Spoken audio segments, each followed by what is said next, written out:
your friends say ebi attach ho me nu say me sia che no so chen say on say boys quarters and na omakodwiri ni fan de egu no boys quarters no omakodwiri fan egu hwe and this criminal ma soma no awurade semi din ne fani na bo fine na bo dan baby a security ni kurate no ne yesi ni TV nyina agum ne nyoma nyina agum o yenyi na yesi machine akodwiri kakra ka di ensa de egu ho obi anso ka hwe say rexec say den obi an ka hwe say don de me ya ne say asem we e sha ase enye ne o omadi di ho nkomo from regional minister and regional minister ni mu a abesi ne ya omkodwiri egu obi anka ho hwe nti sabi pani no on try no onye adwuma sabi on sa ne nyoma nkogu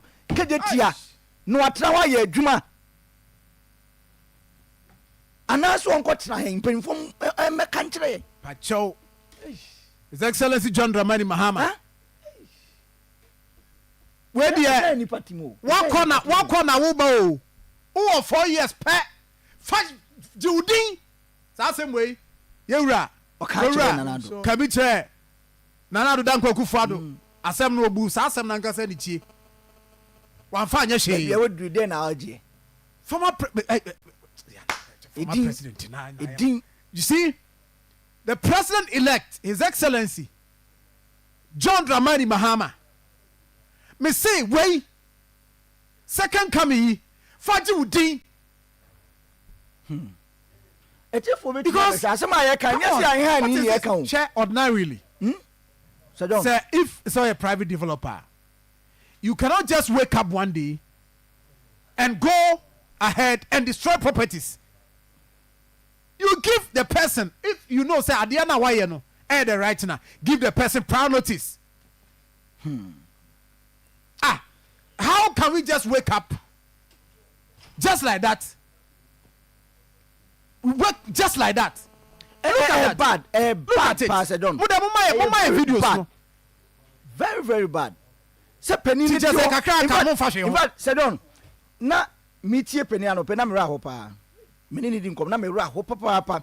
Se dan a nipa team. In fact almost oni engage several times and there were some series of meetings what the report akọ our cry ka say asase we de enye ono ana asase eye abaya asase we allocate the Ghana water and what is what the adwuma nti if there is any situation or reason or whatever omo frɛ no they should communicate to national headquarters honum na nsa na bia mpanimfo director general na friends so menua bia ye abaya ko asese ni aye asase no yes ye my baby fufuro and asa na ye kase no baby fufuro no kra no ye mfa ma no ye ma ni baby fufuro ye ma baby fufuro and ye tu du akọ ye bubu dan gu a na say am new apartment ye ready e ma move in and say na ya bebu na we die ye ma ni baby fufuro na wote woni ye bubu dan gu omoboa wo mu nyina ye bubu dan gu.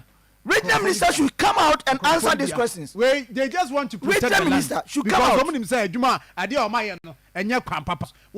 Just within that period, kakra kai transition mu no. Sansam fu we bia na ebehu okroma o. No say the same thing no mo dey share say with doctors no. And o mo resist ya o mo afedi e say okay mo dey mo nkotinem. Ye wie mo quarters na mo move akom. Because on pay baby from manipa na even say ya free abansem a won pay people from mana obey move IBA say even if woma jikro no there should be a direct communication to the national. National director and say no asase no say ne ensaka enkomodi akosuo ni nti wo no free wo ko ha enye developer na ekogina aka say asase no ya free nsem ti tu wontu no wontu nkwan sabi ontu nkwan fa ontu enkotra hen eno aye adwuma. Enti me workers ne kase omo kwanya adwuma based on this demolition akoso na meni omo ya adwen pa so omo say omo tie atua based on sa DAC a enu nti wonom kwanya adwuma meni omo ya adwen papa because the akoso na enye say resec bet na omo sa ade wi akoso a whole regional director edema Ghana water na baby ote ye bubu no wobra ye ma ne baby fufuro Ye marry by Friday. Omuko strike there say ya so be issue. Say Mami Kancho say and there will be a press conference. Omo be and likely. Na for likely. Wait, money am fa mo nyim. Yes sir. No. We ensuo de cha. Men kabi. Me trap. Okay, ma'am. Me. Say entry the only say you. Me other means. Maybe attend there. Mutu free for munchi found. Maybe attend there sorted. Yeah, found pa. Yeah, other maybe attend there sorted. But you see, mummy nyina mfi anuntum. Ye nyina mfi anuntum na yesa. Yo. Say do anyo. You. Right, ebusiafo enei Ghana Water Company Limited. Almost in I be 9 a.m. Almost in 9. Good. Central. They say near Mombeka was a been a satia encroachment, no. What you say? I mean, how yen assets? Honestly, it's not the best. It's not the best. But we enter town say na yen kia ntum kakra aka no wo mu hwehwan ni wi a e beti bill pa na e beti bill ani e beti ate ana mo ye ne masa ana no bi ka chem say transition kra de muwa na mse we de empacho emra yentimi sa so obi be ne matro kan no akọ Ose emuwa sese. Ose emuwa. Se fi sabe confirm 7th no. Emuwa. Because I am just here wom say Crawford near my bedwane. Nti but when him say we see where I can. May I believe that ye kwa ye nimu no. Ye nya yen security agencies na be boa ye ne a. Ye to abani we ya na ya start here ye take over. And I protect all the state institutions. Dear qua, what you can we pia, what they coin? You have my logbook, you know. Protection there, you protect and I cano. And I catch them, say. Omu protection, omu protect at the end of the day. I be, Mammy Carman, so Marassi here now. You command the regional manager, Kumas Ashanti South. Enim command of na yenhwe ne ono invad ono no na apartment ene ye kan wasem ya amanfo akwa dwuregu a wo hwe ne ma ekoso ho no mo a e fa no Mr Edward Ajekum na ba bia ye kan ye de nyame wa pani wadaro mama chen ya be yi na apom ti sen na me da ma na mo na eno da he e be da fi wa which me die be die. Hey, no be offense one you never dey so be that otimi ada yi. E be ni say be dey be so na dream is secret. Me no be dey at. Anyway. Because as I told you, I get out there and for them the government of Ghana. And the government of Ghana yes of Panama. Not also area I don't know nothing. Good. Now, but your area be assembly ken. You be say it. We Kubasi dynamic. Oh. We do Lancaster. Now we need to say residency road now. Yeah. We need the first thing on the right. We don't see a show. DW get up.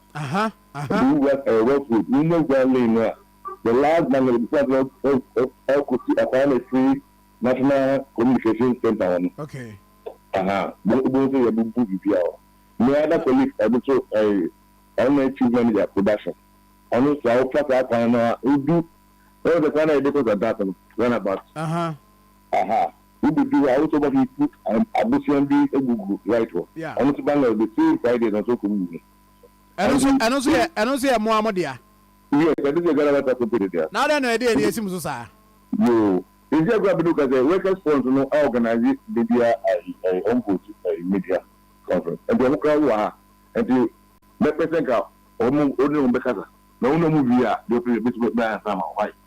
Mami no mo nkasa na omo moye. Ye wi e beba ho na ya specifics ah.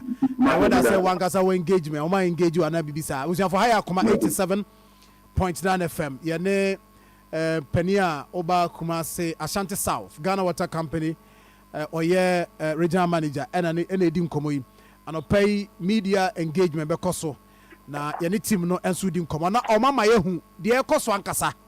O se nyon nko ane de yo others bia wo mo take over wo mo asati demolish me ba jo bi nua be ni Pacho your friend Adam Aguila. Adam Yes sir. na ade na ekoso mazi say mo ni abre Ghana Water Company mo tro say amanfo encroach mo land demolish mo properties ade na ekoso. Actually mami ka say yere aho pa say ye ko dia ye kom Free Friday bedroom and the question is there are some private developers, including the Madam Rose Hamilton, the owner of Crystal Rose Palace Hotel. Omuna Friday no Oma Bebubu ye regional directors too Omu fence walls claiming say Omo land commission Alizi Asasiano Ama Omo. Hey. Yeah, the Omuko Reach Police Station. Yesanko Pure Central Police Station on Monday. And we are around 3. Your office na yesan receive call say Omasa Abba, yeah, director Baku Fiewo Denyami Abebubu me boys quarters. Yeah, Chuka Eko Yakodu Honum na Omo Ejani Ako Yanko Tuomo. Esani say ye respect ye war Emma protocol. And we decided to hold a press briefing to actually let the public know of our concerns and failure to bring the perpetrators to justice. There will be dire consequences to the Ashanti region as operators of utility, water utility. Yeah. But Adam, also mo do mo call police station. Da be asem na okay. I didn't see Friday no your police station echo make a formal complaint. Okay. Ama omukata because of election no yembra Monday. You see the whole of Monday your police station was your reach from the almost a Yanko district that was central. Emma Yakopio was central. Yeni Madam Rose Hamilton na before that, before so mo beba abaye that demolition no. Na manya official, I mean, notice from the private developer and I say from the lands commission say property no and our land no any Ghana Water and Sem. But there be any such way notice here. And now Obi also invite him for Komodie about the state of the land, the area. But there be Obi invite you. So I mean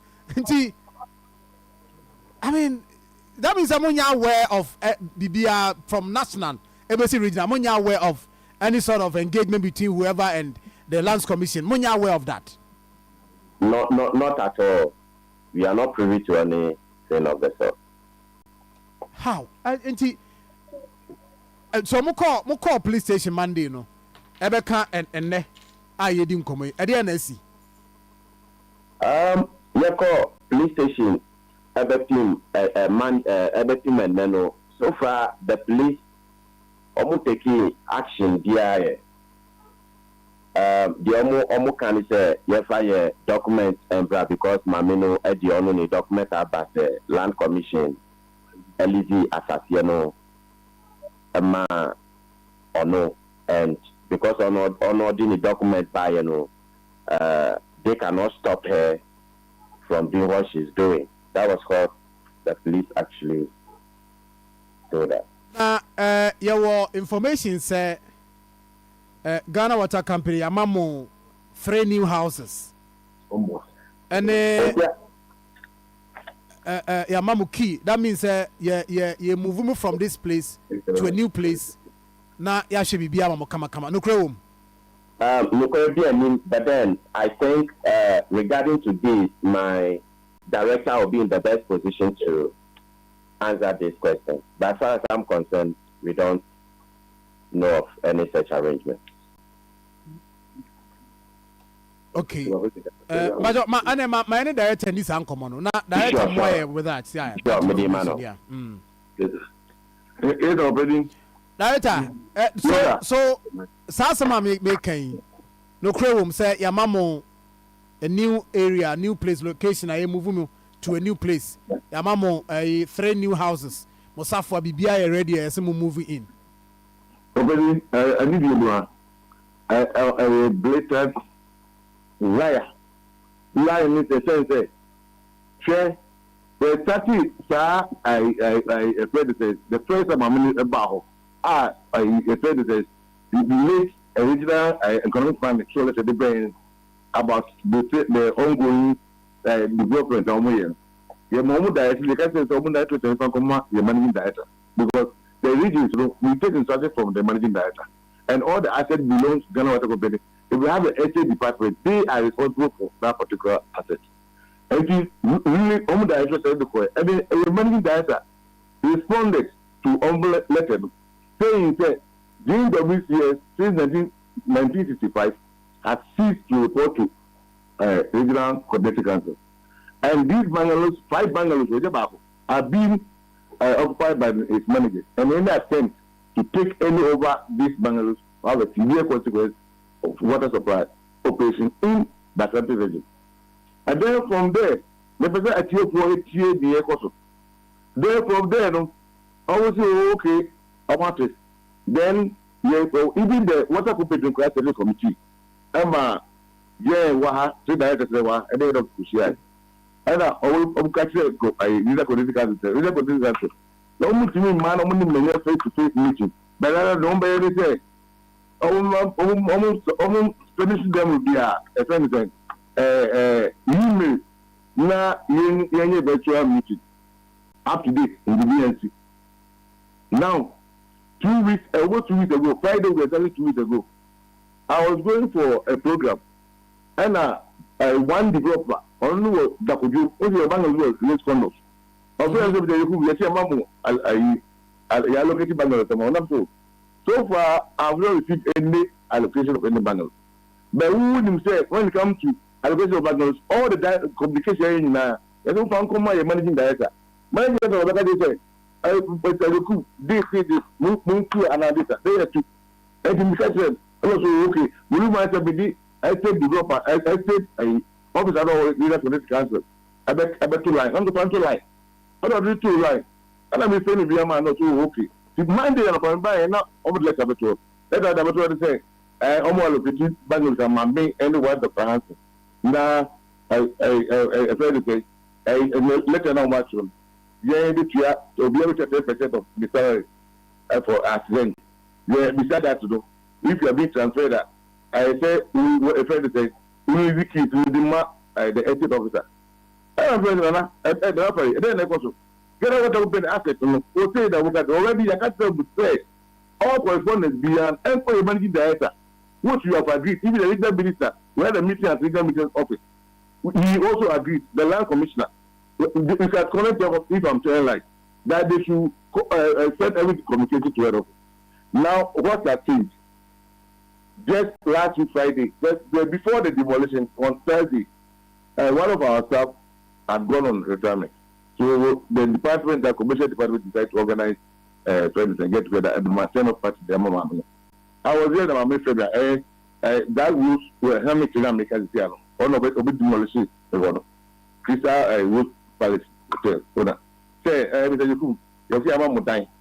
Now, and I'm going to, so, Madam Obiama, I died. Now, let's say I'm going to buy you. It's only for me in Akoma. Your money better. No, start here. Maybe any problem. After me, I'm sure when I'm going, I will not take any Bangalore along. But we cannot see company property to anybody without a due process and throw the own head office. but when I'm okay, but we will be a bit of that was Thursday. We are Friday. I took that we are not ceremony and kind of you know and we could do a dino. We would have say police chief. If we do police bodies, I was surprised. And the Mutia Dani and Mudia, Mufa people, matter. And Dino, I've not come here to complain about the ownership of the land. I am saying that I am the occupant of the place, and my place, the walls have been demolished. So my issue is about the unlawful demolition of the place. I was about to say, okay, that is a Mungo Bobana, when I say a company lawyer, that's okay, the Mungo Bomo in the Museo. And then subsequently, just another area now. Why, if you say, one Kufa, a excavator, Apple, back a bus cutters from Apple bus cutters. Come on, move friends, you know, move friends. That's security post. Security man they say, or down the company and or one you can't in a police station. Police body are aware. They are witness what I'm saying.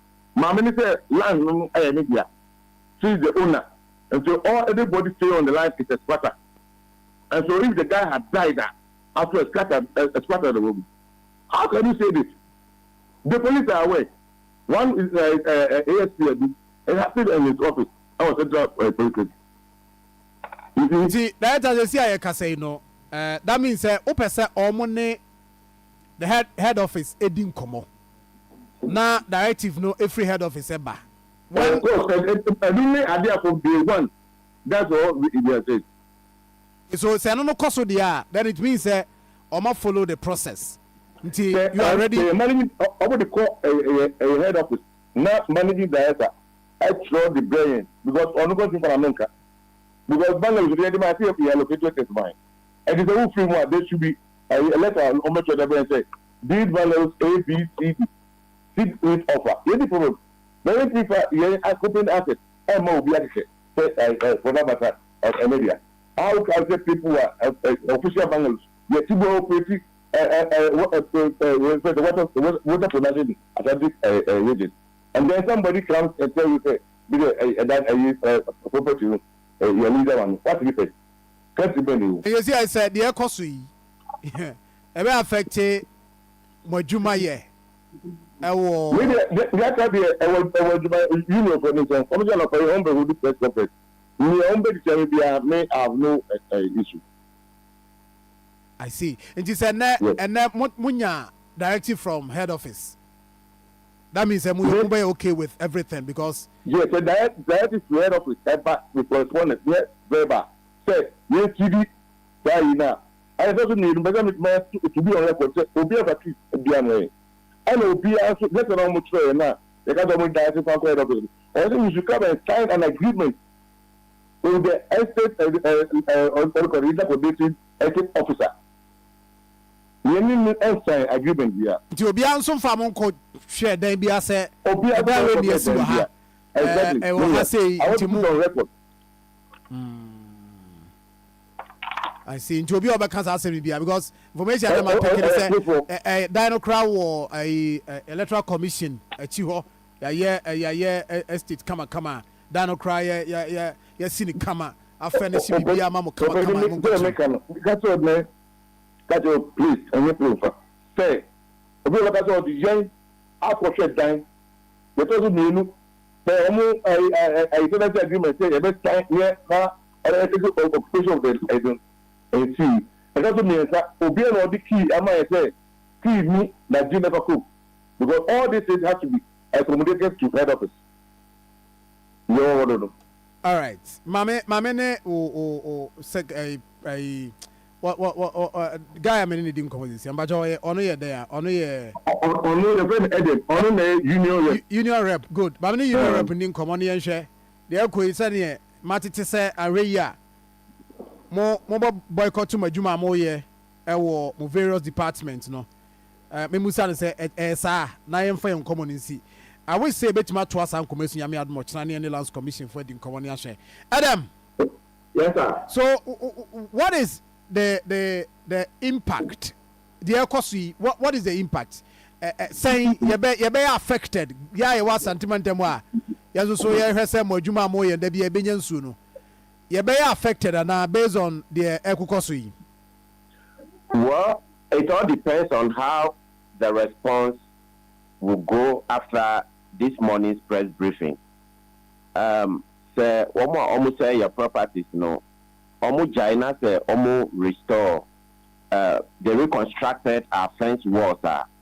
Let's just say, be so peacefully. You better try your juma so.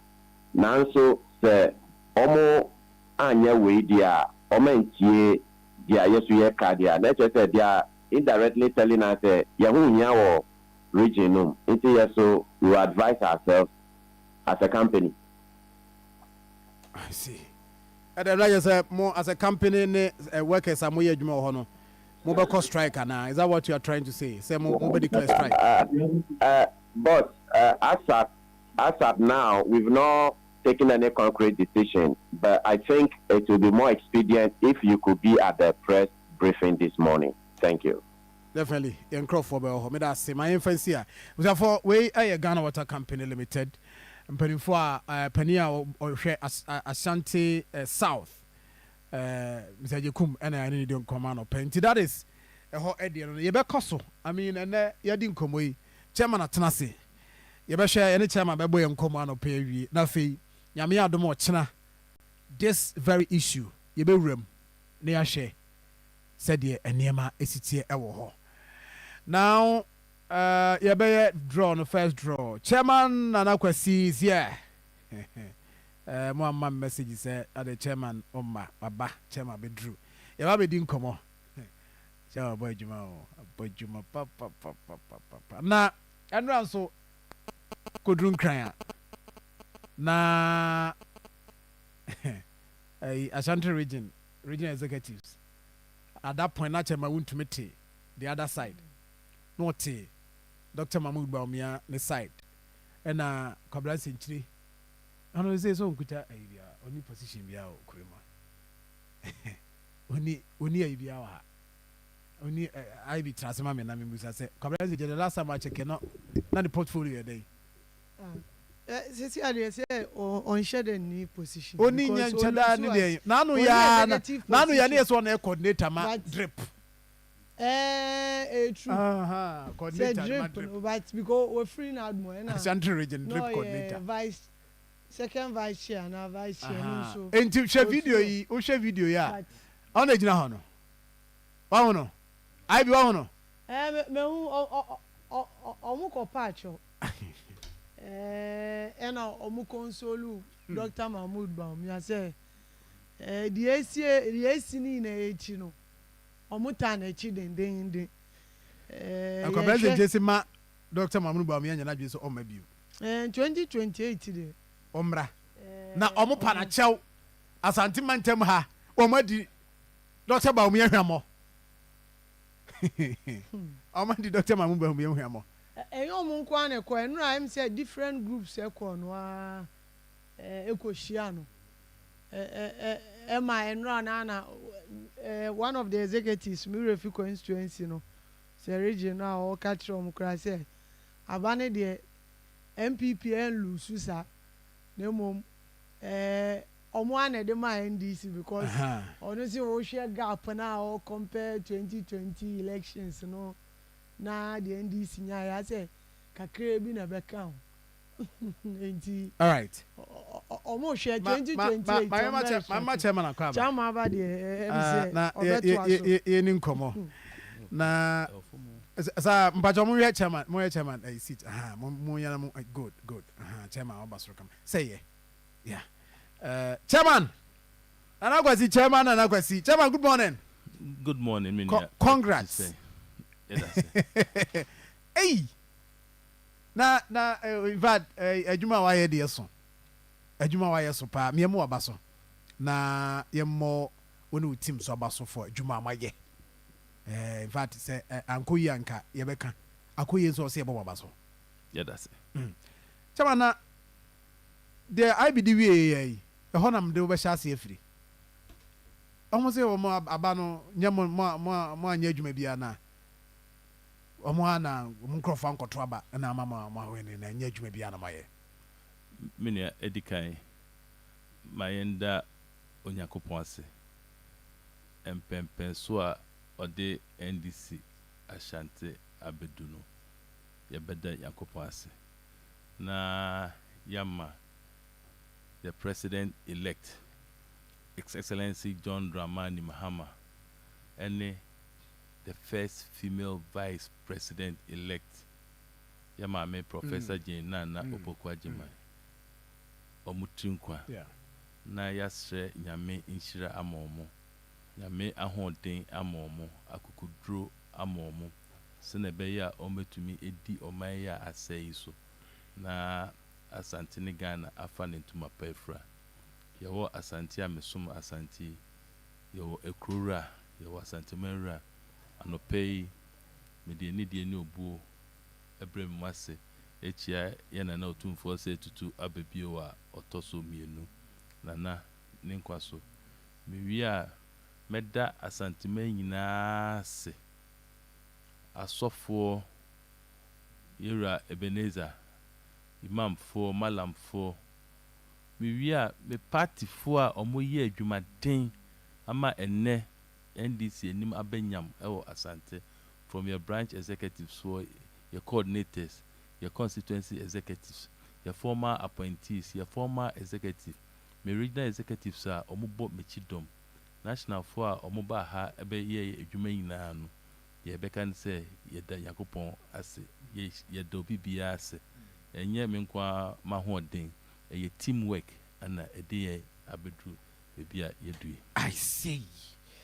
Now, that question na me busa say MPP say unti oni bi mu dim ko turn out of them edwuma bi ankoso nti we de omo ana ade amamo because omo nkrofo ankoto aba amenia sasem no metia na eyeme emisre because NDC a national chairman any your flag bearer I know the president elect any regional executives any party and she ya ye di gu homa Ashanti no and na ema for the first time flag bearer bia odi NPP enim otumi be ye campaign will have 15 days and so no ne yere ebae ministers akese omoba ha na yese yakofa running mate of Asante na wetumi epulu votes ewa ha president baha several time this omo catch and say omo an omde akonwa no maye ya ye bisa sa den na omo baha ebe ye campaign because omo nim say omo de akonwa no ebe maye ya ade na say omo be echiche ska ebe say omo mre ewa ha ye de ye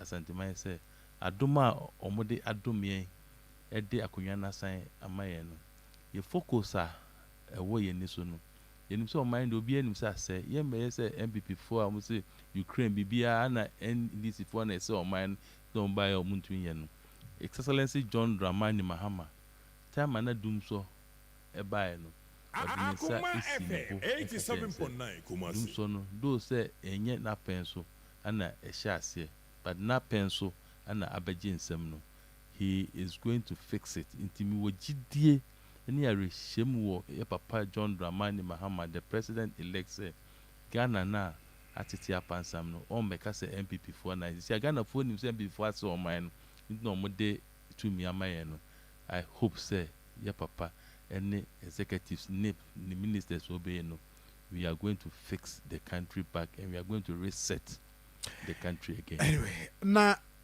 Chama, over to how many seats as Oba before becoming the regional chairman? Now, how many seats now? But me feel vice I may buy chairman. You crack 3. Okay. Until last elections, no, more than I did 1, but me maintain 3 now. Me be 2 year no. With my executives near the 1 year there. But this time no, na you say you prove amount for wrong.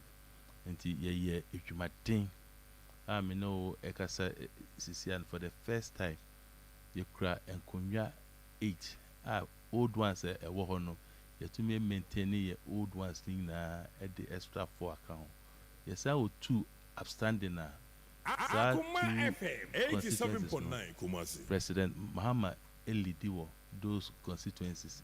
Basabasa aba the yɛhwɛ kwan bi so yɛbɛwie no na yɛasan nya those 2 constituencies na kan yɛ Mankran so ne Tepa yɛbɛnya aka ho na yɛnya 10. And is here from 4 Mukuta 8. Obebusa say 2 outstanding. Mo hopeful say mo budget account that will make it 10.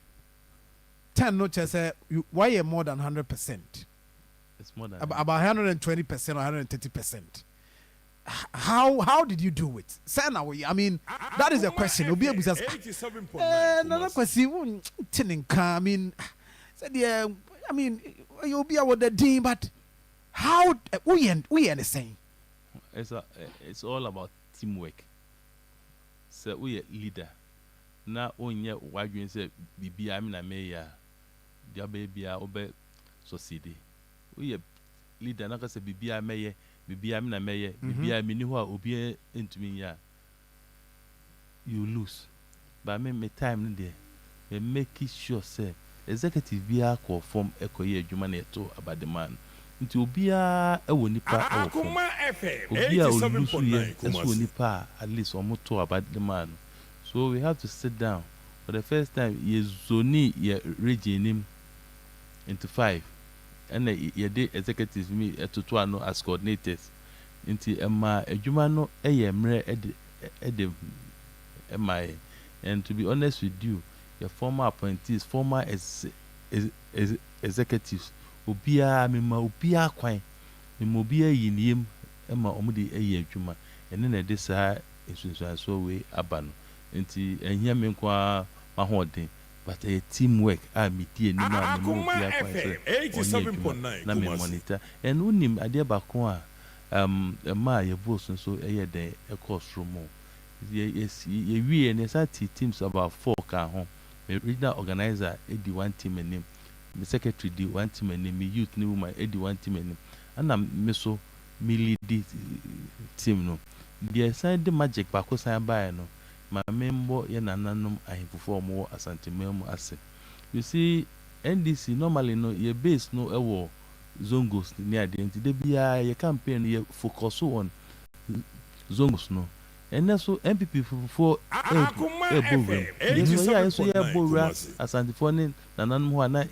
so we sat down say this time no I say it may visit or hini bia or regime so ye odi kro continue ye this year bia no and make I say ye campaign we na metumi akọ ahemfo almost about 518. Wow. Ewo regime. And to be honest with you, how are moji ye no? Let us to say na NDC bibi wo ha ye na to sing. Nti nananuma ye bo mo na so nyina omutu yefo en enya de ya so ye kan say ye bo mo na so biom abeda omase na ye adwuma ye nipa bibi wo na enkum ko ya say omo etenten na ye ni omo na ebeden ebeye adwuma. I see. I was for Safina. What do we feed you at her?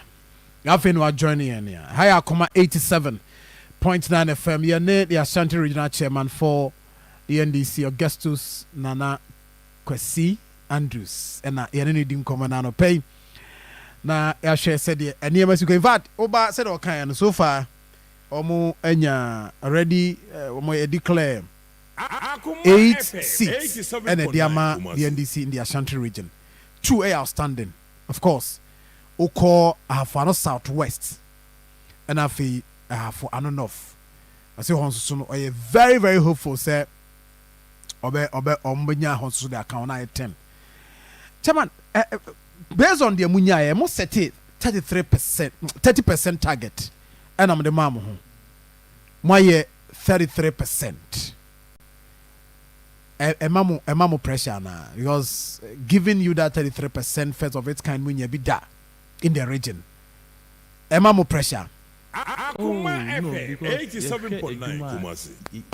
Yeah na results na a banana ayede ababano because na amount for say na target no so Ashanti region e binye de insida.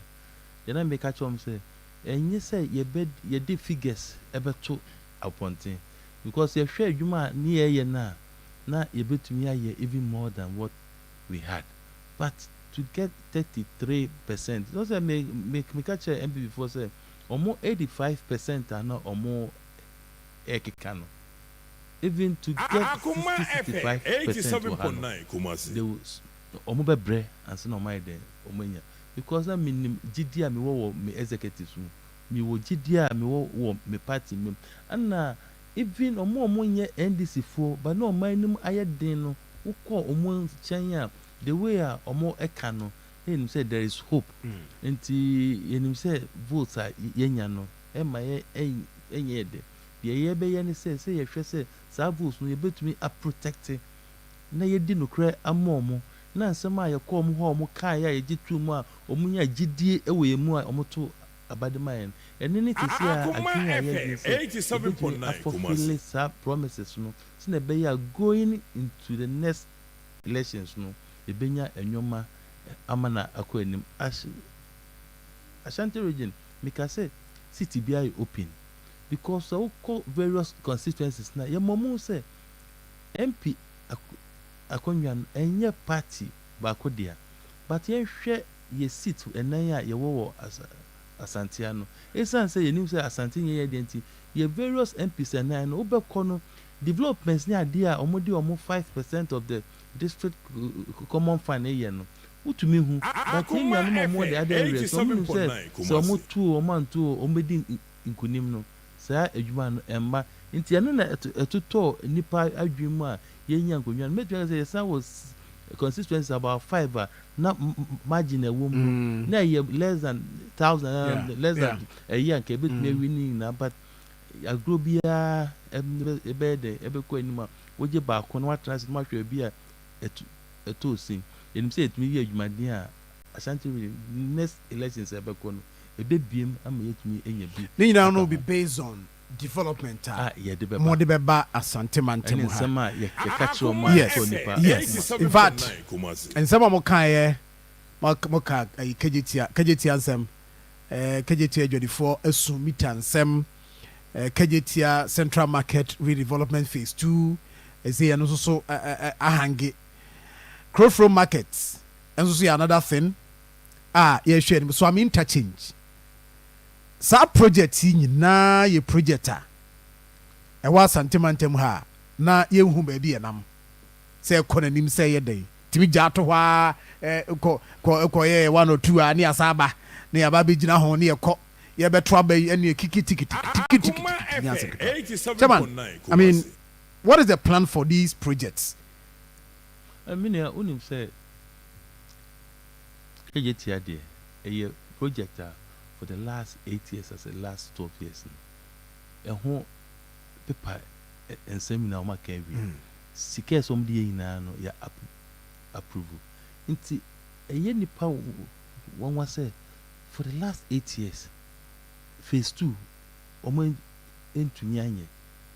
Eso ye two nipa what those areas na if you be say ya ma me omo those areas you see omo omo ne nam ekwam na Akoma FM 87.9 Kumasi KJT ye de less than 3.5 years a year baby ahye eso baby ahye within 3 years omo ntumi nye ya ma me no omo eda Akoma so hwe NDC ye ba the way I boa ema na MPP nim say ha de oye den omo betutu amontina sa nwumani na no omo jegu but John Dramani Mahama the president elect say nyame ya doma KJT phase 2 no oba be ye acha afi oba ekwan bia so say if this country na omedia ekwan bia obefa so na omanye sika obi ye na ye ma me 87.9 Kumasi central market no we are going to do it baby a asahye no ye be say enimenim ya ye be hwe na eno so yetumi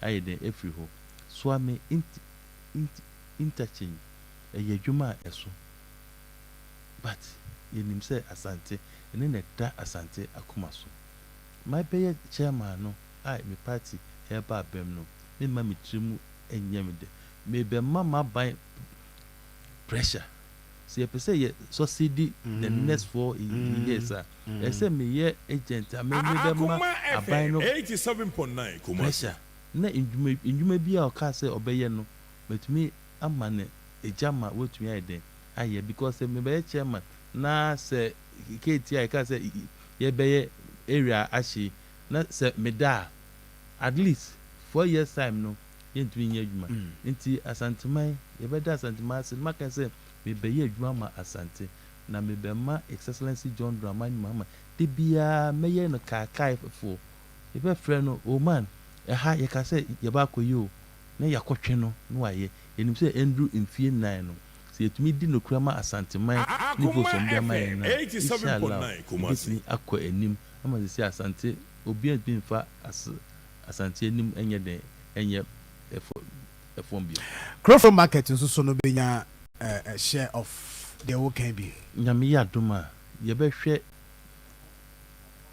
ho se project bia no so wo ya se wonya funding na ɛda ho this year yeni abam tie ntumi nkyɛ sɛ funding we na ɔmo de yɛ but akɔyɛ ade a si kro finfini de edwa yɛ maame no ɛbako edi mu dwa no we will make sure say funding kra anywhere ɛkwan bi a yɛ bɛkɔ so nya funding ewie na yɛ maame no etumi akɔyɛ mu adwuma because ɔmo ɛkɔyɛ mu adwuma a yɛ bɛgye ɛtoɔ ɛwɔ hɔ ɛnɛ PPP utumi ye ne eye yi a bebi esi ne eye saban kra na enye sika na betumi edi no kra enye obi obetumi di sika ba de abawuram na wotumi aye na yaje to de etu aka nim se eyade a ye maame no ene asanteman ebe de ebejatum ene da ho asebe ye se emwa na edi magro e kromfinfi emwa Akoma no ya me sha Kumasi. me be chairman na ya maban wo power na minda me den say de bia me kai aban no ye ka say ye be we yo ye ka say ye be we yo me yes sade na e be ma ye dwuma ye share asanteman ebo no e betumi amana abem. I see. But chairman genuinely o gidi say the SC the actual NPP in the Ashanti region. And you remember na wusu free because we appreciate it as we speak. We appreciate it based on the last results. And the yearly base 87.9 stronghold no onumum appreciate in terms of nominal figures and whatever. Genuinely, a dear pan was and no na ebe boa wa guide o. Amo wetimi sustaining numbers are when ya. Adia Monsieur you can't take the good people of Ashanti region for granted again. This year met me aka say ye di twa mfruma me ye Ashanti me ye MPP ni no. I think say na ye 100% atiaba 60. Nti say me hwe say bossa ya Akoma FM 87.9 Kumasi. Asante this year on fire NDC no fire MPP mu. Asante efa the ode impuntu obey de ebeba. Nti wo ye party na o de dia Asante pe emana. Also the opposite Asante yama no Osabeka. Okay. That's what I've seen. Because to get this votes here, to get this it will be say Katie Amon. One say me call the constituency 2 days me buy so yeah interview say even toilet me community is almost about 15 as to 20 or I have for no say conform near him for no di kro near then and everybody was complaining toilet into obi say Katie Amon with this almost about 4 times. Now still people are complaining. Our community say just toilet in so any na a small boy MP at New Edubias in the first time otumi tu nsuo be 45 ema ne constituency o si chip compound ema ne constituency o si school dan ema ne community ne party eni abam because when him say hono amafo ani wo ho na obi say 87.9 Kumasi. when him say oye dan abeto ampat oma access this time enye party near to amomo yɛ to ama nea ɔba bɛka nsɛmpa akyerɛ mo yɛ to ma na wɔntumi anyɛ a yɛbɛyi esi hɔ saa deɛ no ɛkɔ so asante a menim sɛ asante bɛyɛ sɛ nkran because development bɛba obi ntumi mfa asante ɛna ndi arrogance dwɛ deɛ me de bia asanteman ɛni deɛ ne obu a mede mɔ mo wo ne hwan sɛ wokɔyi sika gu table so sɛ wo ne otumfo yɛ pɛ but ne nyinaa no aso 20 de bia ɛkakae me ɛguide me sɛ na ɛbɛyɛ a no so menkɔyɛ saa ɛnwoma no bi bɛbrɛ ho ase but adwuma a ɛsɛ yɛyɛ na party no san fa ne tuma papa ɛfra no. That's what we are going to do. I see. Mayor specific kakra was some constituencies. Where the can dance asokwa na wo mu na nka mebusa sa dance asokwa constituency I mean since the creation of the constituency NPP throughout. But motimi age. Where the can say a development and wo mo ehwehwe. Of course, o call our Fano Southeast. Honna me constituency ankasa. Adijama Sabronum, Bokruwa, mean say Honina, Ura, Aqua, 87.9. Was that a strategic plan? I mean, conscious effort because I heard the enemy say way back about 8 years, 12 years ago, and I'm targeted that seat. No, the one nature seat na Nadia Bedruha. What went into it? We have a long way to go. Yebesa call elections abuse. Yes. You another sister what went in no but the most important thing the woman say edumadia when them executives a year no constituency no a year FM 87.9 our good and I make us you was constituencies bear for bisa kan ho the margin no na enya dia eso ye ye ho adwuma ye pesa asante fa ne to apafra ye pesa bedu baabi na asante aye 50 party bia obaba bia no wo de ahokeka ebe den ebe ye adwuma no target 50 asante region for the next 8 years urban say ye hwe trend we need to me pomoden a me excellency John Dramani Mahamadi it me ye promise I dey asante even to test right now the next elections no Akoma FM 87.9 right ma yemra niema ekoso ewo Ghana yeto abawie mabuni bi ahyase yenmi wo ha genuinely omode no yabo mabaso for what they are doing because some of them almost omanya intel say enkrofo pese omofa oman na japade nti they move in and make sure say those things are protected eno wo ho yenya bi wo Metro Mass alaji njenom ekoho okọ ofurikrom so Jerry LED mabunu no mokọ STC yard because omo te say nkofo bi be so mba befa but ebi wo ho no mo a I mean a condemnable because almost say niema Ashanti region unshada enya bia beka say almost say oman japade no yeah just that oko ejura they said almost here TSC street so almost say the NPP candidates almost the billboards near the way and near more ye no very serious as to national or state asset there ofurukroman omo okay assembly 87.9 almost say nkrofo bi wura mu o befa laptops ne ade almost say bibi ho almost say omo japa omo laptops ayira almost say bibi ho almost say laptops ayira menia ho ma share asantman say be ma sumri aide aba won say o bobo nyoma pi na me pese me fama na me share but they cause for other regions na I'm able to control my people I'm able to control my people edweso na fertilizer mo lusu ewi na mo lutu fertilizer enti se ye tra ho na ye hwe han na mo ewi akwa are we doing good to the good people of Ashanti maybe we okay a man for asase hwe titama na NDC wa bem yɛnhwɛ ndc yɛdwi nipa ho ɛnɛ yɛnhwɛ rcc hɔ ne areas ne adeɛ asɛ ɛkyerɛ ni hɔ yɛnhwɛ aban sase nom ne adeɛ nim sɛ ɔmo ayɛ rezone ne adeɛ but the way a sika kɔɔ ne adeɛ no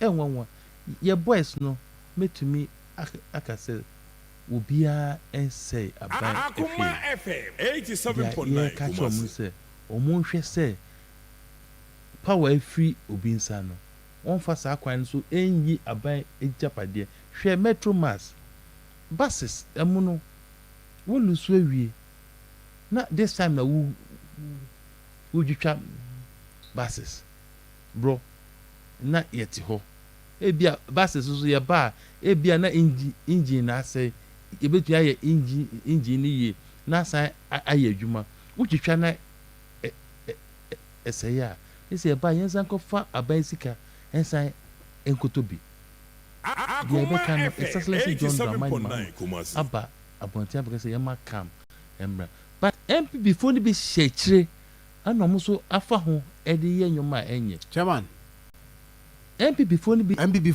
ɛhyɛ akyire ana ɔmo de yɛ nnwoma a ɔmo na efuale ɔmo na ɛka kyɛ mo mmeranteɛ no so ɛnyɛ yɛn nkurɔfoɔ no ɔmo so ɔmo sɛ obi sɛ biribi a na ɛnyɛ nddc foɔ because yɛnim sɛ yɛwi ni yɛbɛyɛ ɔman ni yɛ yɛbɛtoa amamuo no so nti ade na ɛsɛ yɛsɛe biribi na yɛsan ba a yɛsan de ɔman no sika akɔyɛ dɛn akɔyɛ ebi a origin asɛm na woka na sɛ origin asɛm na woka sɛ ndc ni bi ankɔ sɛ obi agyapadeɛ regional asɛm ebi ne sɛ regional office wɔ sɛ yɛde pickups new ones abɛgu a numbers ɛni ho it's easy sɛ obi bɛyɛ den obi de bɛkɔ wobɛyɛ den ho ndc yɛnkotu but ɛsɛ yɛbɔ ho ban sɛ na ɛbɛyɛ a yɛba a baabi a saa pickups no ɛwɔ nyinaa no ɛsɛ yɛsan ma ɔmo kɔyɛ den ɔmo de ɛkɔyɛ adwuma we are protecting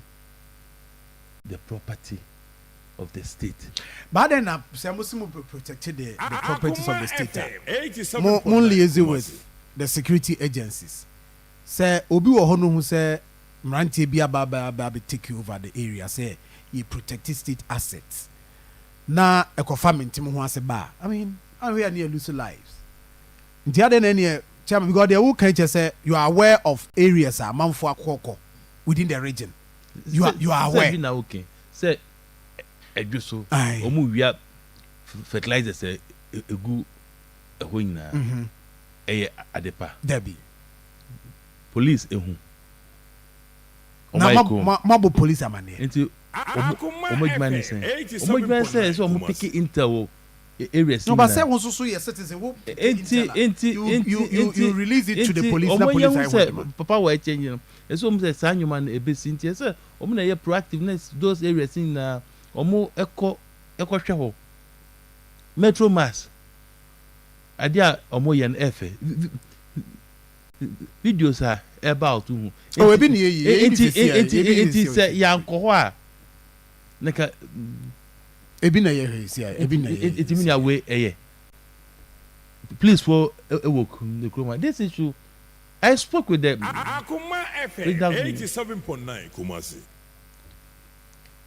commander o bori ya commander man ya no o ka che say what say your boys be ko nam say commander wo hu adekro hwɛ ade we efe this buses new buses so ebi wa just engine ana asay hwɛ nice bus it's nice bus we na omo twitwa is it fair ade na MPP for ayesa we na eka ho nti na asante eto aba eti omo no buses we hwɛ new buses na ono omo twitwa na ayese aden echina ni hwana Akoma FM 87.9 Kumasi Ghana ejapade we lusu nti wo sɛ no nti sɛ ye kɔ sɛ ye mo ensɛ na ye bɔ ne sɛ yan kokun ye sɛ ye ma omo nsɛ buses no buses nice buses nti sɛ fa engineers mechanics for na omo kɔ ya enye yi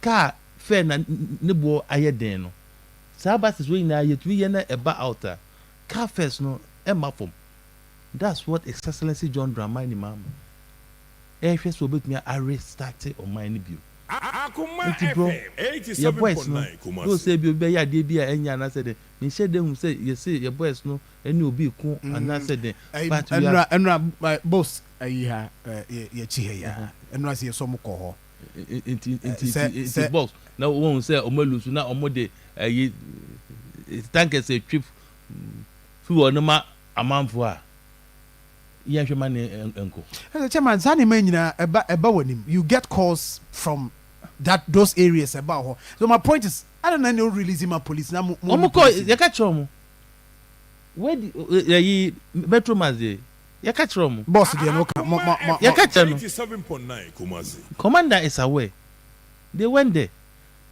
pin kra etofuma mete we are not my catcher but edu emre bia na o my kom just please for ye bebo omo abaso akwa na ehun so o twen fertilizer no o ma che no enu bi na epese ye de yehu ba se esi na omo ye de na ka ba this metro mass omo ye so omo twen nyina na enen mom koma twitwa ya che omo a na ka obi akoma be de ebeto ni yem Akoma FM ba se omo 87.9 Kumasi ensemnu na please for ayeko so we have to protect the country's property. Yenye etutua fufu. This time I'm for some way to travel. Many etutua ni dey. Nti say obi say abaya die. Police wo ho waye kum. Ye ko ye yankoko ya mo agye. Eno ne etutua ni no. Ene ye bia wo dia wo waye wa ha fertilizer. Yes ye fama ekuafo. MP fo lusu omu wia. Please wo ho omo ekom. Yako akọ report to for 87.9 nti anu ni etu training no box omo twe diesels epie yako amomo jai anu ni etu training no this time ye beye ade a eye me say eye nko ade a memomo aye ene regional office the pickups gugu no numbers ye wie bia ube de ho enti se no ye ko bon ban ye go tunko Akoma FM 87.9 Kumasi mention one area region what is say NDC for ye etutrase say accountant what you him say we lose uba be ya accounts ana bu account na anaju what go ra office ko yi laptop aban e machine na bibia na wo so efi ho a se echi wa etu trust no I see tepa de e course wo police issue statement 87.9 Kumasi emrantie bi wanted or medical wanted pictures bi ehu ye no de in fact branch ni bi wo ha police issue direct pictures but per the pick no NDC mabunu e ka ho bi minia e no mo ye tepa de wate minia my responder the police service are not being fair to us ye bisa say omo wa hin wo ekroma Obuasi is year to about you say Akoma FM 87.9 it's not allowed to be at the polling stations meboa nti say year to aba basa ye bia nye de NCA na soja folk retuo eba onim omunim say Obuasi is they are going to lose that seat and this time na party for no are hungry for power. Intina say we mu ni ade na enya de omatwe. Obuasi you saw it. Sa ho akonwa no we've won it. You've won Obuasi. Obuasi East. Baby so je ni no. Akoma FM 87.9 Kumasi. So many say no omulusu. Intina no person o mbeye ade a enya ho. And ye man can say no. Emrem no and say we ye de oba omo eboye IGP waka ho bibiana man kranso omo boy yankrofo almost 8 na mutuo se picture so sem yima wa mahubi wo se besim wo se befem IGP sa anyoma ni na ohuye they were pointing live omo tutuo live bullet oba bi okra wom ya body na mutuo IGP ohuye tepa they were firing live bullets IGP ohuye nti your boys no boni be no omaye omu create you share this innocent faces nti say obi create you odi kunipa also on there who born 7 man boys no unhu say omu kra second omu fa video no my but asoja for no mu etutu ni ade Akoma FM 87.9 ejuma no waya but die minute e mane ens anything just so I selective those boys are harmless share omanim now say what so letter from national say mopom nti so just now omkunkum ni pano mo yom den ye bisa so na so just now mo botu a once a month we pra no macho mo a na we so otu because those boys omunya hwe eso makoshe ballot material omu say omu na once a police open investigation did ababontin there I mean say why hwehwe mu no hu amakoshe ballot material it is obi de obeche no obi de uja no. Is that what the IGP is telling us? We are not cowards. But we are not cowards. Ubo binemu tu ba na so jeni edietuo akire ne so eshutu anu ye tepade ayi man kanso at a point we say yeah that was on Monday reporters na wo nyina na nkrofo commercial obubwase yayifo enim epie so je si enim pie IGP we hu omo tepa omo kotu etututuo de egungun nipa otiye tepa obi wu mankranso na meti say yes bako yeah enti eno otiye oka wasem what is he telling us? What is the IGP telling? Me penasem pa the first time the penasem asin ye ko ofre ye party for na no so obehwe say pepe ye bede ebeba and he did that at this time those say about no asunbi but areas are ye winning no they want to intimidate us and we are not going to sit down say the perforce edu say no mo pena no matter what they do ombeto amano man can so for say a candidate no mo pena di omo beye bia no and anadwo no I have to get there around 1:30 a.m. to calm our boys down the man council when and youth no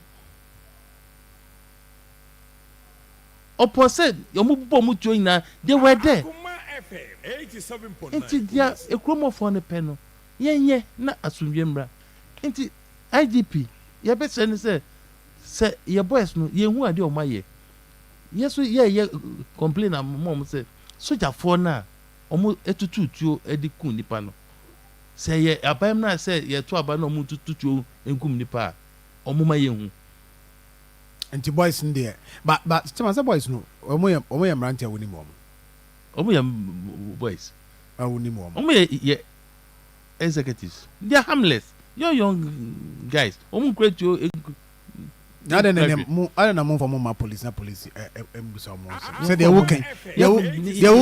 they may have reasons to explain why they are not involved. No, they must be fair to us. So, dear, na so genial. What Bobby no. Also, watching now. na yesu enya mu gidie the boys they've done nothing but they make evidence o ya bubo nipa tuo ya ka je say soldiers ana aye o say ne they want no be a unkra sika increase that deposit no matter what they do you betcha since you say pink sheets you a commission there eja mu boys ko twa to mu a and o say enye omrante na koye e say you hear omo koye sa ade no jama senior omrante but pink sheet ni ade nyina na mo party I don't know whether say mo check whether say mo dey intact there depa any there edru wa ye be hu edru wa mo hu say bibia intact but they cause what depa dey depa ombesa to aba no say pink sheet e say isi nya bi MPP nya bi ai NDC enya bi anti edru wa na dia acha mo dey ho edru dia dia betienka but tepa akonyane dia nobody can intimidate us so ebase unim enra dia bi esi ya me say didi ya o man ne frɛ ko bi a ye say ohene bi anase nipa bi owo ahemfi ho ese ohia ya parliamentary candidate no ekromo enra press briefing yes nana ye no siti me wie no me frɛ no ese ohene na sama esi no ana so ene de enyo na eye den ekan na obi na eye den okan na o condemn no demo krasi no eye kabina min kabio enti nipa na ote tepakromo a oka se ye candidate o hia no ekromo no ye kan se onya abotre emra ewo ho the candidate has done nothing wrong sabana say ye to bi ma ye ba be ye campaign na ye hwe tepakrom mo ba welcome that decision if that decision the back ye hwe tepakrom infrastructure NDC hayama tepa MPP the 8 years emu ba kokro mu dwi enye mu ye modwuma iyanka mu be wini hands down but tepa akonwa se ba se ye betu ebioma ye ba ko ye campaign ni ai kadwuma pa excellency John Dramani Mahama ye beche tepa akonwa no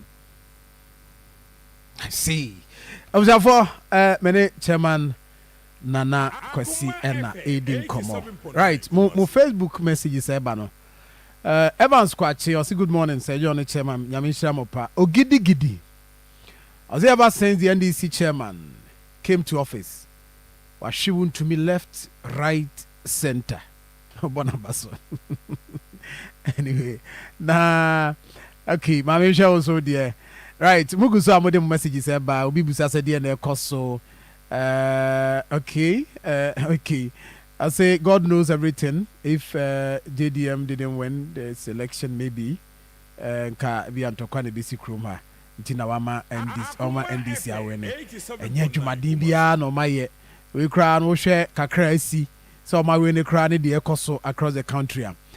Right, Minya Emmanuel Osiwus, I say good morning Sir John. Make sure wo Kokoso news site for BN. Nyaminsira woni chairman o tie dwumadi ne pa na chairman mamemra hobio Francis Kalabi good morning Yao Richie Daddy Junior say we ne friend chairman no we any friend chairman no nti ano de eno no Golden Boy announce say Sir John me chia pa me chia me boy NDC for abaso chairman so me born abaso pa dwumadi no ma ye but the emrantia no ye no omu nyina njai na eniema nkosu ye kama ma man no I say okay Felix Chey I say the characteristics of NDC born from revolution despite the democracy we are enjoying and will never say it quit. Okay, all right. Opesika Seth in Sianemu Akoma Jesu say Opesika good Solomon Achiasi wan assembly ni Mamaka Obama Basopana I say we dey molusu na mo hwese nyame adma mo beye ne ma yie. I say okay so 8 years So in 8 years, this is what happened. Government land, state lands. All right. Chairman, my young share how Ashanti region so I ready for Aban in the next 4 years. Yadi ka project bi no ho asem de bi ho nkomo. I heard KJTia, I heard Swami interchange yadi ho nkomo. Hospital projects. Aban yenim say aban no oba be commission bi agenda 111 and Vamed projects our commission bi ebi wo ho a eguso ekoso.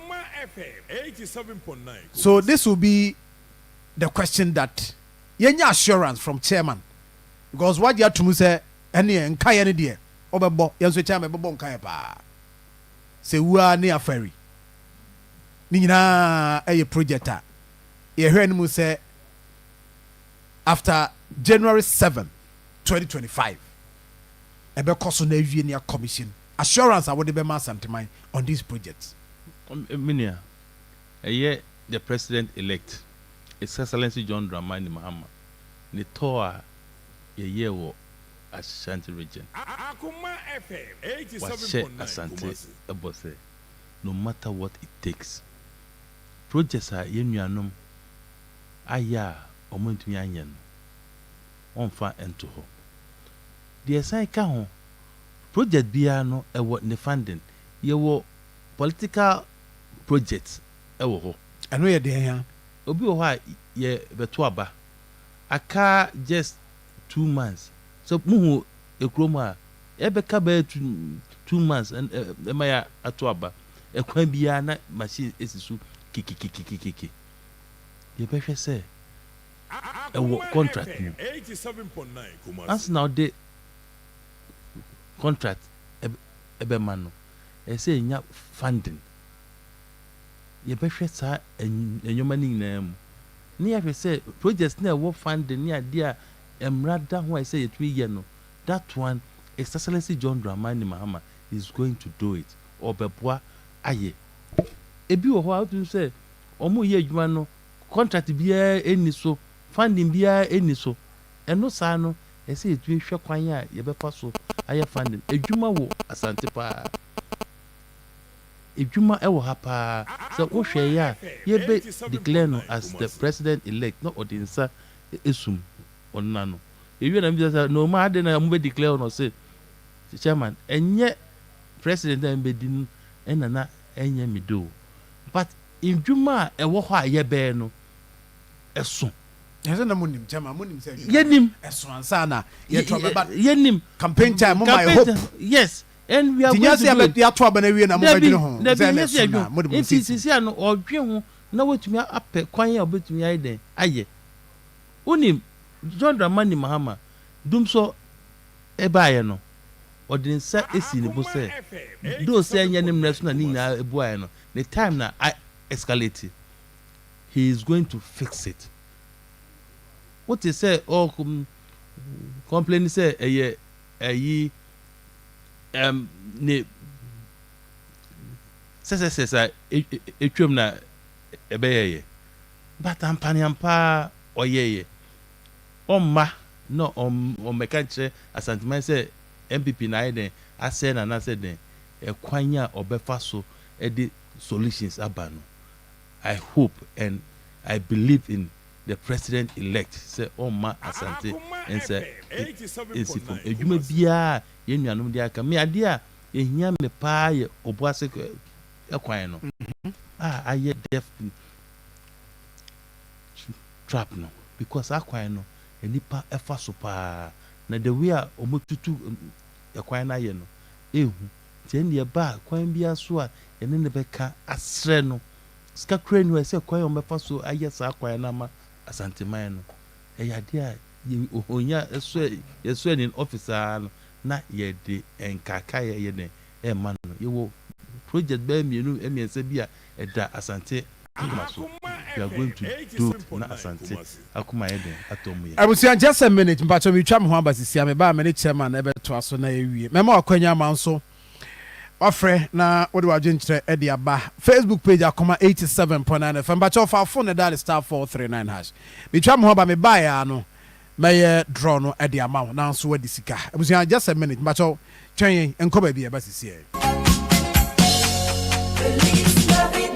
Yeah, Mama Fisher Po, a Fiasa Subim, Akoma FM, the Calvary Methodist Church, Amakom, at the Akoma Festival of 9 Lessons and Carols, Ebremo, Brandebeti Choral Music, and in Yankupo Assembly feature, and then here 22nd December 2024, Ekwesiada, Anopano, Sharp, Ewo Calvary Methodist Church, Amakom, opposite Babayara Sports Stadium, Nienshia, Wanyamifi, Nieni, Yankupo Assembly, Akoma FM, Akoma so Calvary nti ya adihye abofo masoya sina dijuma die Abramo tete natural spices Grace Phyto Clinic.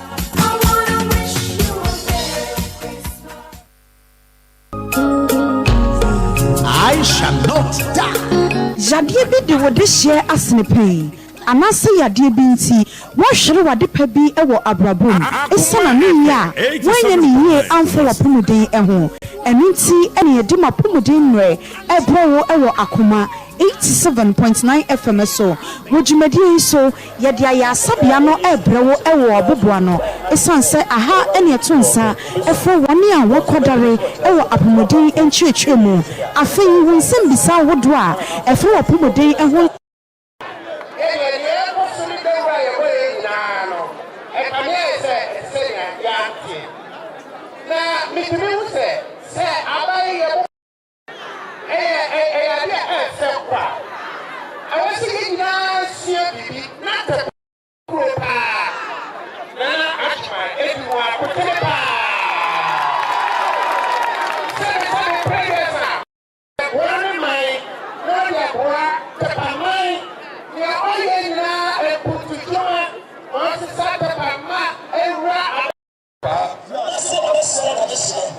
Mr. Madisha. Ma omu ma wei e me set padin. We dey akonya mfia dwonunum ni. Bibi ati se bi nsi krom ada. And I'm parliamentarian. It happened before. The third one. John Dramani, the humble president, the handsome president, the man with vision, the nation builder. Look at how he was sitting down quietly.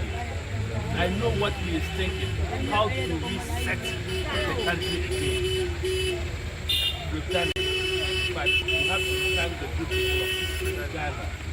Because I'm the regional chairman of Ashanti, I will take this opportunity to thank the good people of Ashanti. The trust that they got in NDC. We are going to protect them.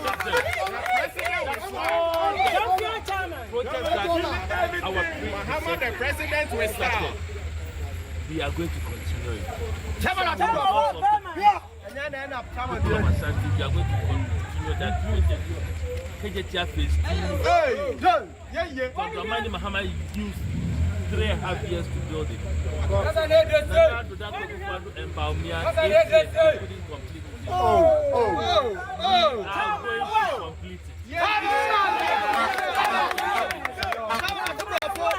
The next one. This is a warning. Listen. My party faithful. Man, Augustus Andrews and Akwasi needing come or your Ashanti regional chairman for the NDC. Any a bon come. But what is over call Midima for her back clinic, Dr. Time with us, Dr. Dujem na also do ya de no alcohol. Ya de no de anante chinchin wa bre. E mo abamu Midima for sebra. Obedi ama kama. The brebe to ya de no so. Say stroke, diabetes, hypertension.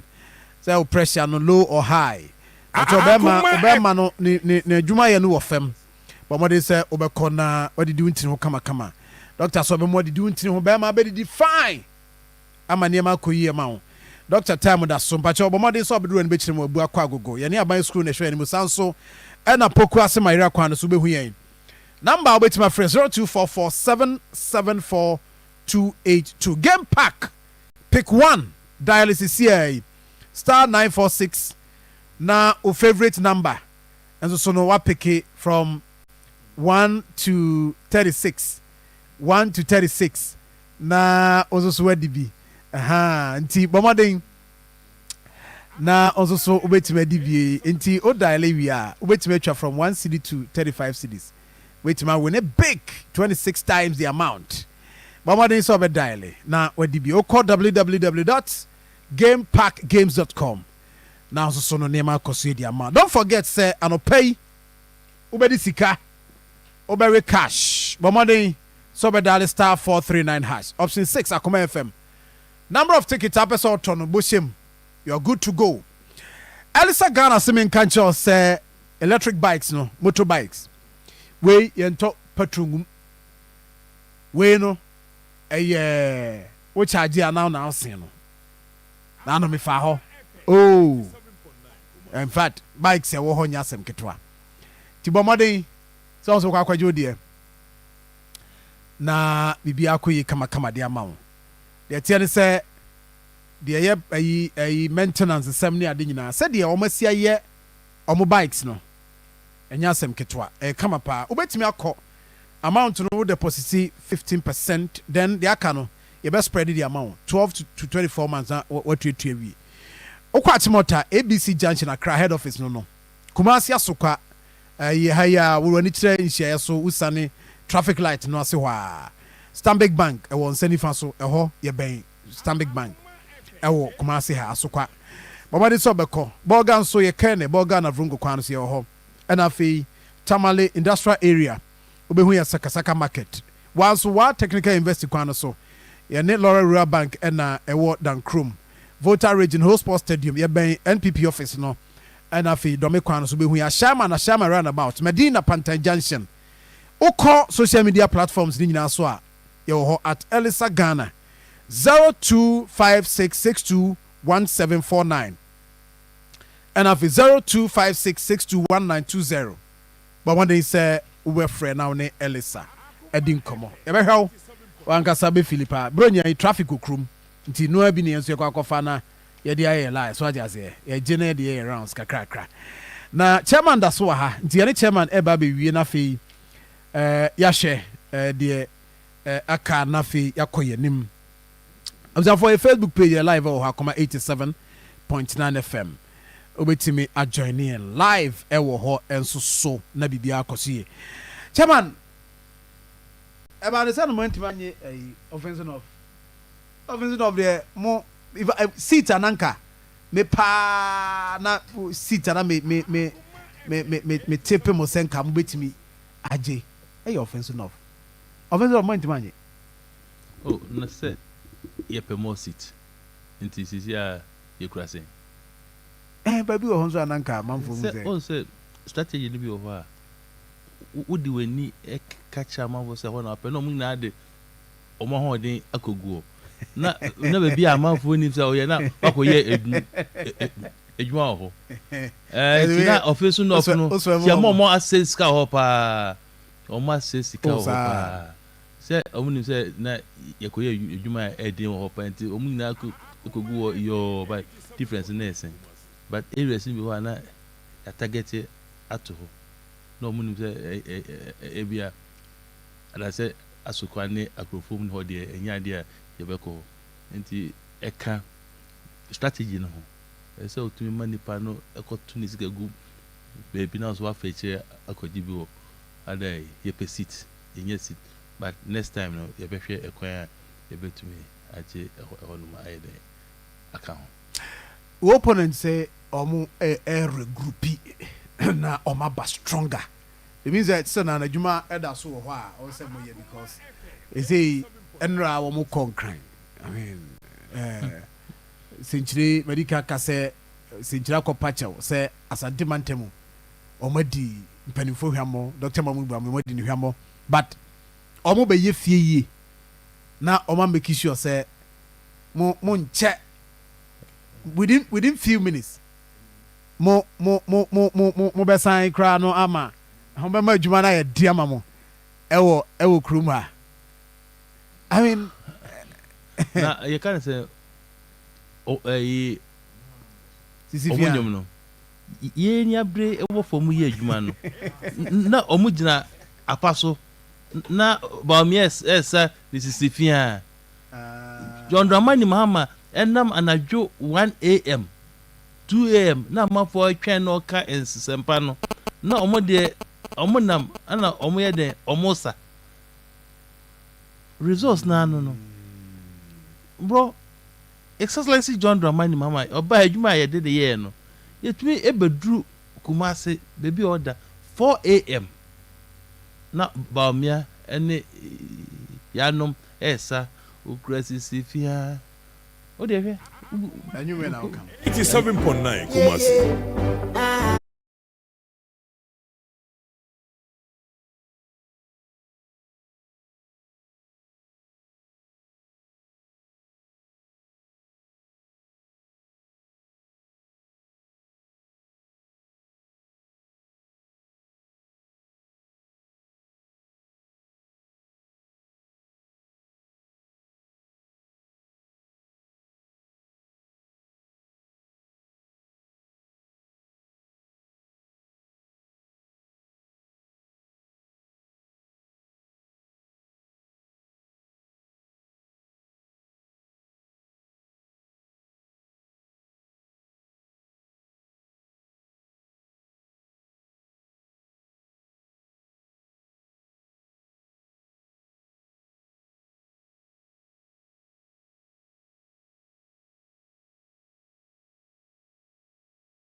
Yes, man.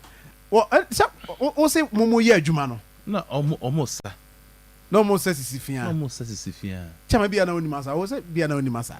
say me passam me dey say me ko form na me ko adwuma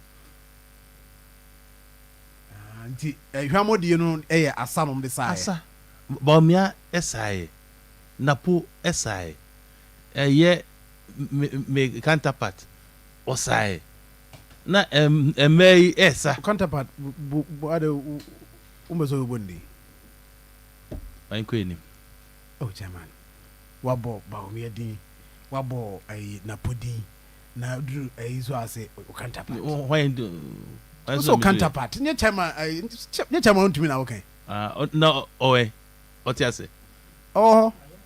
okay yento aso Na on frɛ o ɛyɛ na mu frɛ mo ho ɛba se ya se bia ɛyɛ amampani afrɛ Debi o won ka je say on frɛ me na on congratulate you say won ka je say on frɛ me minim no on number na ka me frɛ no on frɛ me na sa wo lusu yɛ wan frɛ no wo frɛ no on frɛ na ma hwe ne yie pa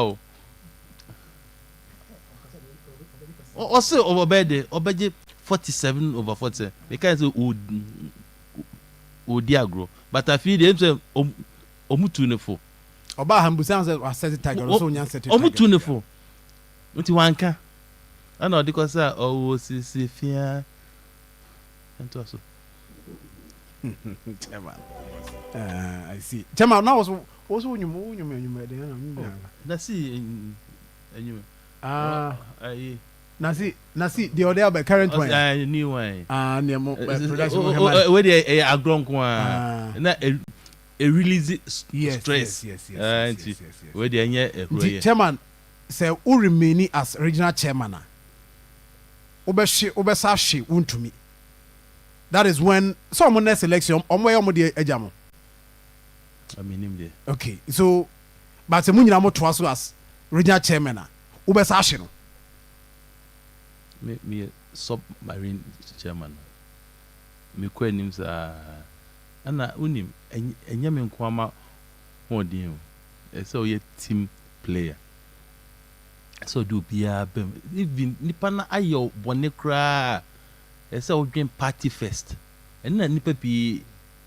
enim no ejuma ye yodu so obi etia na so pa ye oya basa nipa no so ebetumi aye ejuma ma party na eden edi nkunim tenti sa ode wo interest edi kan ese ode party interest edi kan se unim sa de na wo akoma wo de be ya de bia wo be ko anim enti enye me man kwama but nipa ni bi lawyers a omo di echi teachers bankers ye better businessmen omo wo region mu ase papa omo aboa ye ehu ana eda omo so no ye ka chom se ya miadum se ehu no efri ho nka ye be bo edimpi but ye pese ye be se amanfo nyuma ni ade omo aboa ye omo ye campaign e de maye ebe gina efidie so gina excellency John Dramani Mahama name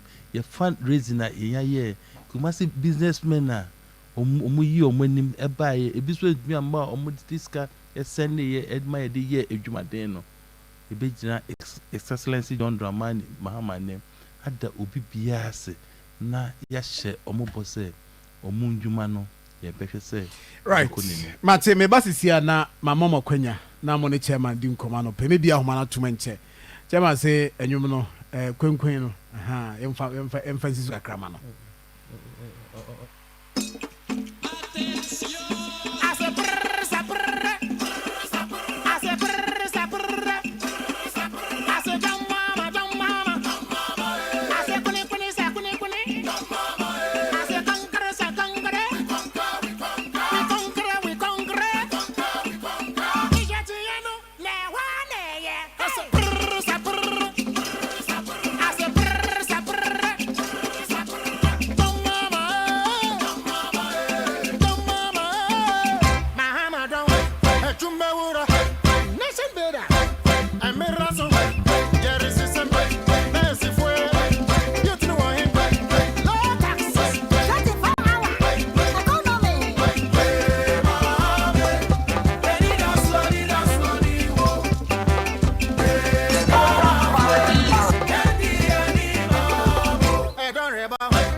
Number one, worry.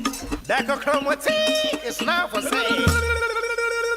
Honorable worry. Honorable worry. Honorable one. Honorable worry. See, can I don't know why. But trying to swear. If you're moving soon, honorable worry.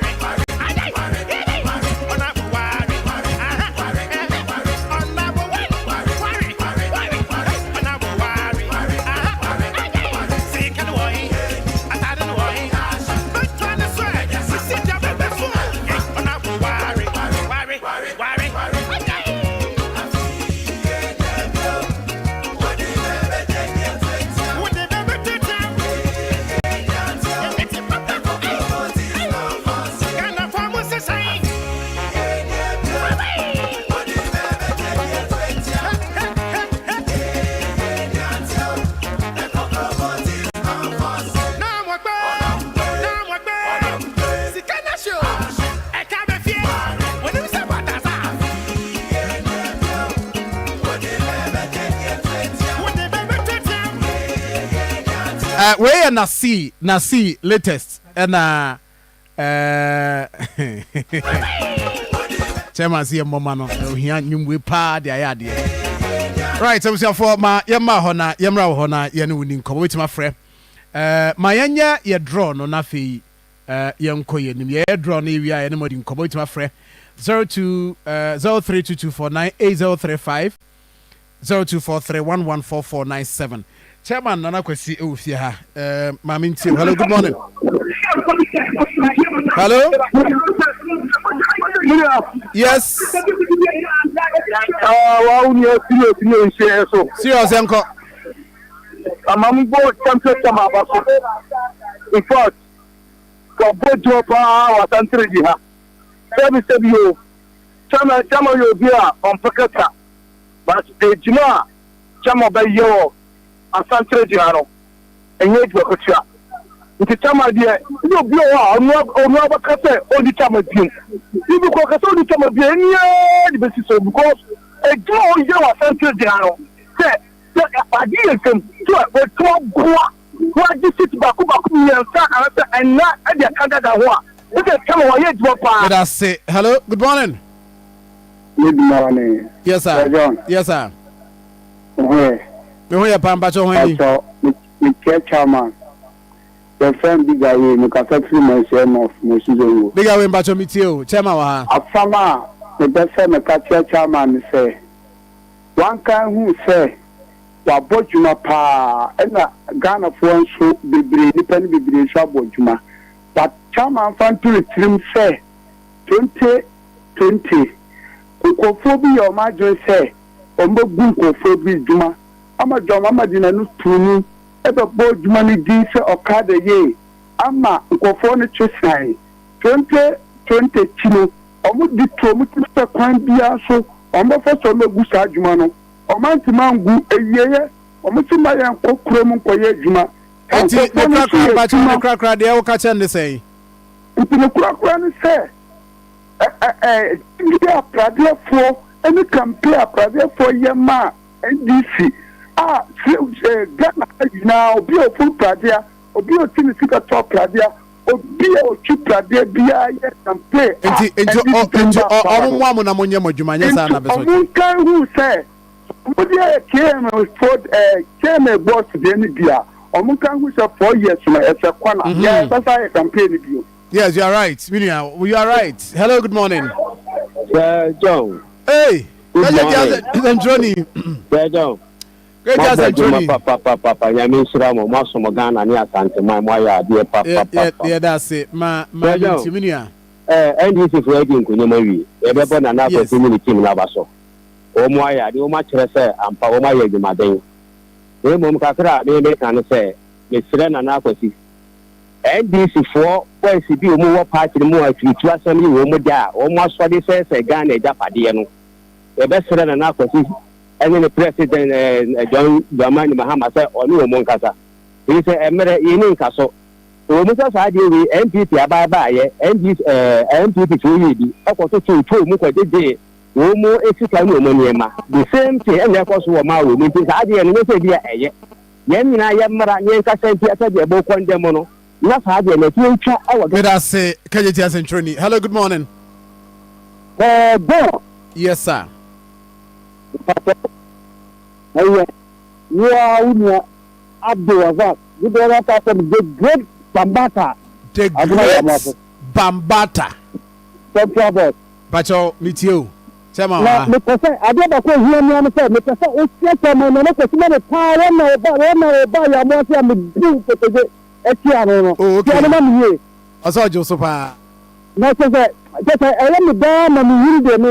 We shall play me from a bro. It's still a mirror to meet you. Did not be a mediano. I'm not a man to say, no, not to say, Mata. It is that. The great Bambata Medasi. Hello, good morning. Good morning, sir. Yes, sir. Offense Kokoti, I tell you, I'm in two. Mamma, and I could see. I mean, looking for the education at the time. You said that Mr. I'm not sure I'm not personal. But John, and this is also a move to 8 years. I got to a guy. So, next time, no more Yajuma, the most I done of 4 and no more Yajuma. And to me, the last time I'm an apple to time I said, Mr. Ajuma, Japan. Mama party. Mama Ghana, man. That's it. That Ghana for next time, no. Medasi, good morning. Good morning. Yes, sir. Yes, sir. Mamisha, the chairman, Mamisha, the papa, Taman 1. You were here, you have to go in a German. You did Kai Palma, Kai John, the man, Mamma, the day. I sent the ye ko 2028 a ye mbre and the how they see kasam na sikane ko to kradi ni kaza na sikane chama de wa chama boye pa wa ta de ha ne kaza kaza a ko so ya ta do mun to chama bas papa an kama ye na ye ko so ya mun mutunu ko amma na wodi na kimo ko so to asante mam asante no hano na join the man mama am the post aji na maye na ko 2025 na ye sem brain kan sem bia na kan man na chama ni chem ni no to ya 22 ana 21 na MP so far e ko 21 chama baba ya ba ko vice chairman media board e na chia wo me chia papa. All right, that's Simeon. My info for this here a few minutes to wrap up. Chairman, my whole video I mean after declaration no. Wow. I've seen one for no more contest around you. I mean the unity in the party. Chairman, why you Juma pa? Minim the other country, but Chairman, there's this questioner. Hear me pa about Kumasi. One, Kumasi choked. Kumasi congested. Kumasi you fee. You say, Chairman, my difficult question, but let me ask you.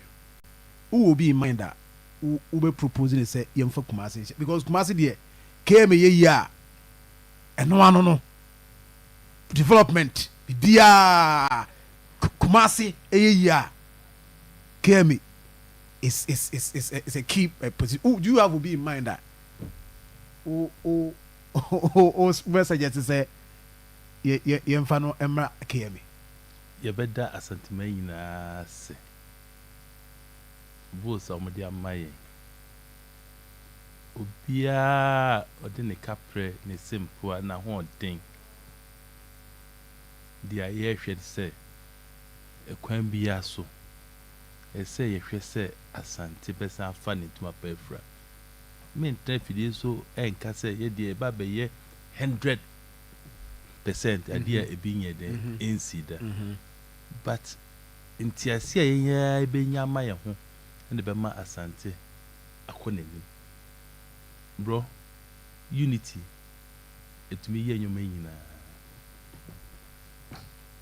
minia Evans minne ko elections emu den pa but ene me right hand man no ene hwe lawyers a ye ma me Betty Mood edi enim a omo ba region mu BBC pe ofa phone Evans akọ ha na wedu ni na e ka ho na yetumi enya voice so pese okọ anim a e so pese enka bomba dia king na eyi appointment there nyame na ema me ti hey ba se chairman so wetima me ti hey me facility me appointment me hwe se meta party nechi na makakai the president no bi bia ye be ni so meye asantema yi no na metumi a cheke se na be ya asanti betumi afa ne ntuma pe fra se me die nim ka se me kwaje appointment a ya party no chairman me nkaza wo nkaza me hwe se nyame ya dum na John Dramani Mahama on tumi ye den ekura no obi bia obema na appointment bia no media ne say me ba be check ni panel no wa ye adwuma yie na be ya party no be sa fa ne tuma chairman na me do obi bia se me she asante my boss say asumdwe de ye be hwe say e be koso e wo asante na impuntundwuma e wo ho a ye ntumi anye no Chairman, thank you very much. Chairman, I go see and you didn't come on pay. My many birthdays quickly now yenko. I'll say happy birthday to my granddaughter, Nadine Lady Julia Boache Ansa, Oko School of Presbyterian Preparatory School, Bepasi, where every elder and Mrs. Daniel Boache Ansa, Eho, and also wish you happy birthday. I wish you happy birthday. I'll say happy birthday to my very own Ruth Akins, a police officer stationed at Nkawie, and your birthday, policewoman. I'll say, you know what I'll tell you already. That way from Ura, head of events, Akoma FM. I wish you happy birthday. Happy birthday to Ocher Elizabeth, a former student of Namon Senior High School. May the Almighty God bless her with good health, long life, and prosperity. With Dr. Abedi Kwadaso, aka Postin Drew. And I will say happy birthday to Desmond Abebiu, Elias WO. We are Juma with Guinness Ghana Limited Brew House. We say free your brother Evans, a Jessica Pa of Utek FM, and we wish you this special birthday. Ariana Oba Efia Kwatima Amponsa. You are 4 years old today. Uko School Divine Emmanuel Academy. We are wishing you well from your mom Agnes Ofori and other relatives at Ramsia. Omo wish you happy birthday. May the good Lord bless you. More blessings. The last one. Okay, we say so Madam Gloria. Tradi Ewo Champion Academy School Kwada so she must say. And then your birthday. Happy birthday to you. We a special one coming to you. And Afi, we say so good morning. Happy birthday to my beautiful friend Rosalind Osei Tutu of Obuakwa. May this birthday bring joy, good health, and prosperity. We're free Dr. Randy of Kwadaso, and we wish you happy birthday. Tony Best and Eba. You call no atwaso or the Akoma at the atwas. Yami Adomwa or channel pa. Share team no. Have a nice day. Akoma FM 87.9.